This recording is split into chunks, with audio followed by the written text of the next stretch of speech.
Hi guys, ito yun. Ito yung bridge. Sa mga bridge sa Singapore. So, ang tawag dyan is Cavenagh Bridge. Singapore River Walk. So, ayun yung bridge. Hindi siya ganun kahaba. Maiksi lang siya. Hanggang dun lang siya. Tapos, both side sa river. Yan. Both sides sa river.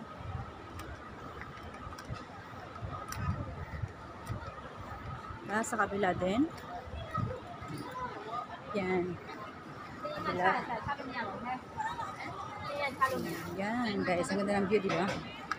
So, yan yung mga hotel buildings. Yawaan ni mo. Ali, turuan nga kita visit ka. Tingnan mo to. Tingnan mo. Ay, simento mo rin. Mayroon ko. Ako ka na, guys.